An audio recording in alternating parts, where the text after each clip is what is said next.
रिद्धि जब शादी करके अपने ससुराल आती है तब वहां के मसालों से बना हुआ खाना रिद्धि को बिल्कुल भी अच्छा नहीं लगता। हाय हाय, कितना सड़ा हुआ स्वाद है इस दाल का। और ये सब्जी, इसे खाकर तो मुझे मौत ही आ जानी है। मेरे मायके में कितना अच्छा खाना बनता है और यहाँ पर कितना बकवास खाना है। फिर रिद्धि अपनी माँ शर्मिला को फोन लगाती है और मसालों के बारे में बताती है। रिद्धि बिटिया, तू चिंता मत कर। जब पगफेरी की रस्म के लिए तू यहाँ पर आएगी तब तू यहाँ के मसालों को भर भर के लेकर जाना। वहाँ के मसालों का स्वाद अलग है ना, इसीलिए तुझे ऐसा लग रहा होगा। और नहीं तो क्या माँ, इन मसालों का बना हुआ खाना खाकर मेरे मुंह का तो स्वाद ही बिगड़ चुका है। फिर रिद्धि जब पगफेरी की रस्म के लिए अपने मायके जाती है तब वो अपनी माँ के हाथों से बनाए हुए मसालों को डब्बों में भरकर अपने ससुराल लाती है। हो कई के पान बनारस वाला, खुल जाए बंद अकल का ताला। आज तो खाना खाकर बहुत ही मजा आने वाला है क्योंकि ये मसाला मेरे मायके का है। फिर रिद्धि उन मसालों से खाना पकाती है जिसे खाकर उसकी सास उर्मिला और पति भूषण बहुत खुश हो जाते हैं।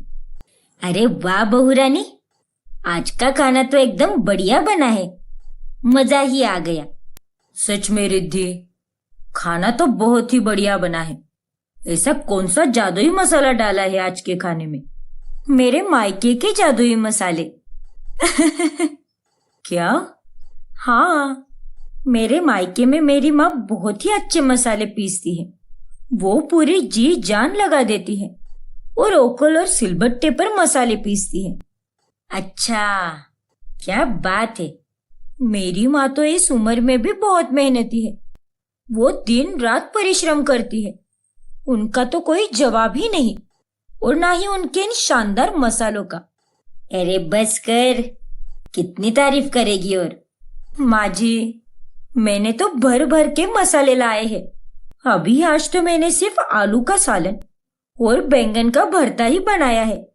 बाकी की सब्जियों में जब मेरे मायके के मसाले पड़ेंगे तब तो स्वाद में और भी चार चांद लग जाएंगे। बस बहू बस, अब जाकर मेरे लिए ठंडी छाछ ला।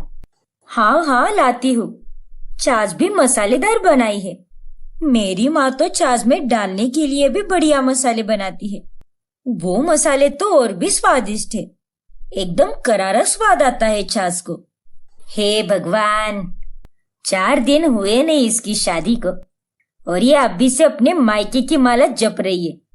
ये लीजिए माँ जी, ये मेरे मायके के मसालों से बनाया हुआ छाछ। बस कर बहू, कितनी तारीफ करेगी अपने मायके की। अरे अभी तू शादी करके अपने ससुराल में आ चुकी है, तुझे थोड़ी सी तो अक्ल होनी चाहिए ना। लेकिन माँ जी, मुझे इस शहर के मसाले बिल्कुल भी नहीं अच्छे लगे। उसमें वो बात है ही नहीं जो बात मेरे मायके के मसालों में है। लेकिन बहू, हमें यहाँ के खाने की आदत है, इसीलिए तू हमारे यहाँ के मसालों से ही खाना बनाएगी, समझी तू? लेकिन माँ जी, उर्मिला कुछ नहीं बोलती और वहां से चली जाती है। लेकिन रिद्धि अपनी हरकतों से बाज नहीं आती और वो फिर अपने मायके के मसालों से खाना बनाती है। रिद्धि बहू, तूने फिर से अपने मायके के मसालों से खाना बनाया ना, बाज नहीं आएगी तू। क्या करूं माँ जी, अब मुझे मेरे मायके के मसाले ही पसंद है। उनकी बात ही निराली है। समदन जी के मसाले तो वाकई में अच्छे हैं, लेकिन अगर तू अपने मायके के मसालों से ही खाना बनाएगी तो यहाँ के मसालों का क्या करेंगे? तुझे मैंने कल ही कहा था कि तू यहाँ के मसालों से खाना बनाएगी। अरे माँ जी, आप नहीं जानती कि मेरे मायके के मसाले क्या है। अरे इस शहर के लोग दुकानों से मसाले खरीदते हैं। पैकेट वाले मसालों में मिलावट होती है। मेरी माँ ने तो खुद अपने हाथों से ये मसाले पीसे हैं। दूर दूर से लोग उनके मसाले लेने आते हैं। बस बहू, बहुत गा लिया तूने अपने मायके का गुणगान। कभी कभार समझ में आता है, लेकिन रोज रोज तो अपनी चला नहीं सकती। ये मेरा घर है और मैं तेरी सास हूँ, तू मेरी सास नहीं है। इसीलिए जो मैं तुझे आदेश दूंगी उसका तुझे पालन करना ही होगा। उर्मिला को रिद्धि पर बहुत गुस्सा आता है। इस रिद्धि की तो ऐसी की तैसी अपने मायके के मसालों पे बहुत ही उड़ रही है। अभी इसके सारे मसाले गायब कर देती हूँ। इन मसालों को तो मैं लोगों में बांट देती हूँ। फिर उर्मिला सारे मसालों को पैकेट्स में पैक करती है और उन्हें लोगों में बांट देती है। और जब रिद्धि अपने मसालों को देखने जाती है तब उन्हें गायब देखकर वो हैरान रह जाती है। अरे ये क्या, मेरे माँ के मसाले कहाँ पर गए? यहीं पर तो रखे थे मैंने। क्या हुआ रिद्धि बहू, इतनी परेशान क्यों है तू? अरे माँ जी, मेरे माँ के बनाए सारे मसाले गायब हो चुके हैं, पता नहीं कहाँ चले गए। अरे बहू, मसालों को पैर थोड़ी ना है जो कहीं चले जाएंगे। लगता है कोई चोर आया होगा और उसने ही चोरी किए होंगे। कैसी बेतुकी बातें कर रही हो माँ जी, भला मसालों को भी कोई चोरी कर सकता है क्या? अब तू ही कहती है कि उनकी सुगंध कितनी अच्छी है, कोई भी उसे सूंघकर दीवाना हो जाएगा। नहीं माँ जी, आप मानो या ना मानो, लेकिन मुझे तो दाल में कुछ काला लग रहा है। अरे नहीं बहू, दाल में ना तो कुछ काला है ना पीला है। तुझे पता है आजकल मसालों के दाम कितने महंगे हो गए हैं, इसीलिए उन चोरों ने मसालों की चोरी की होगी। जाने दो, वो चोर भी क्या याद रखेगा। उसे भी पता चलेगा कि उसने कितने टेस्टी मसाले चुराए हैं। इस चोरी के बाद रिद्धि अपने मायके से और भी मसाले मंगवाती है, जिसे देखकर उर्मिला का गुस्सा और भी ज्यादा बढ़ जाता है। फिर वो अपने बेटे के कान भरती है। भूषण बेटा, अपनी बीवी को समझा। कब तक, आखिर कब तक हम उसके मायके के मसालों से बना हुआ खाना खाएंगे? हाँ माँ, आप बिल्कुल सही कह रही हो। अरे मेरे समझाने पर वो मुझे ही दो शब्द सुनाने लगती है। अब तू ही देख अपनी बीवी को। ठीक है माँ, मैं उससे बात करूंगा। फिर भूषण रिद्धि के पास जाता है। देखो रिद्धि, मैं जानता हूं कि तुम्हारे मायके के मसाले बहुत ही स्वादिष्ट है, लेकिन मुझे बचपन से इसी शहर के मसाले खाने की आदत है। इसीलिए प्लीज अपने मायके के मसाले का खाना मत बनाया करो। अरे ऐसे कैसे ना बनाऊं? शादी सिर्फ मैंने नहीं की, तुमने भी की है। हर त्याग सिर्फ मैं ही क्यों करूं?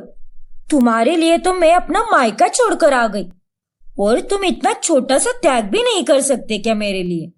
पर रिद्धि, देखो भूषण, अगर तुम्हें इतनी ही दिक्कत है तो अपनी माँ से कहो खाना बनाने के लिए। मैं अपने लिए सब्जी अलग से बनाया करूंगी, वो भी अपने मायके के मसालों से। फिर तुम खाते रहना यहाँ के मसाले की सब्जी। ठीक है रिद्धि, मुझे इस बात से कोई दिक्कत नहीं है, लेकिन ये बात तुम पहले माँ से पूछ लो। उतने में वहां पर उर्मिला आ जाती है। तुम दोनों की सारी बातें मैंने सुन ली और मैं ये त्याग बिल्कुल नहीं करूंगी। बहू, तुझे बदलना ही होगा। तुझे अपने मायके के मसाले छोड़कर यहाँ के मसालों से खाना बनाना होगा। हाँ हाँ, क्यों करेगी आपको ही त्याग? पहले दिन जब मैंने उन मसालों का खाना बनाया था तब तो बड़े तारीफों के पुल बांधे थे आपने, लेकिन बाद में आपका ईगो हर्ट हो गया और इसीलिए आपने अपने मसाले इस्तेमाल करने की जिद पकड़ ली। ये तो कैसी बातें कर रही है बहू? मैं तो बिल्कुल सच कह रही हूँ। आप मेरी माँ से जलती हो क्योंकि वो इस उम्र में भी कितनी मेहनत करती है और इतनी सक्सेसफुल है। चुप कर बहू। चुप क्यों हूँ मैं एकदम सच कह रही हूँ। देखो माँ जी, मैं अपने फैसले से टस से मस नहीं होंगी, समझिए आप? वरना एक काम कर सकते हैं, एक दिन मेरे मायके के मसालों से खाना बनेगा और एक दिन आपके मसालों से। चलेगा आपको? ठीक है, मुझे इस फैसले से कोई परेशानी नहीं। तभी वहां पर पड़ोस की दो औरतें आती हैं। अरे उर्मिला बहन, क्या मसाले दिए थे आपने? उन्हें खाकर तो मेरा रूठा हुआ पति भी मान गया। सच में बहुत लाजवाब मसाले थे। मुझे और 5 किलो चाहिए साल भर के लिए। मैं अपनी बेटी को भी भिजवाऊंगी। और मुझे 10 किलो चाहिए। माँ जी, ये कौन से मसालों की बात कर रही है? बहू, वो दरअसल मैंने। फिर उर्मिला रिद्धि को सारा सच बता देती है, जिसे सुनने के बाद रिद्धि और भूषण चौंक जाते हैं। माँ जी, ये आपने बहुत गलत किया है, लेकिन आपकी इसी गलती के कारण मेरी माँ का ही अच्छा हुआ, क्योंकि उन्हें और कस्टमर्स मिल गए।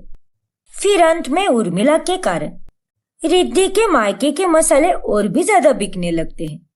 और उस दिन के बाद से वो एक दिन मायके के और एक दिन ससुराल के मसाले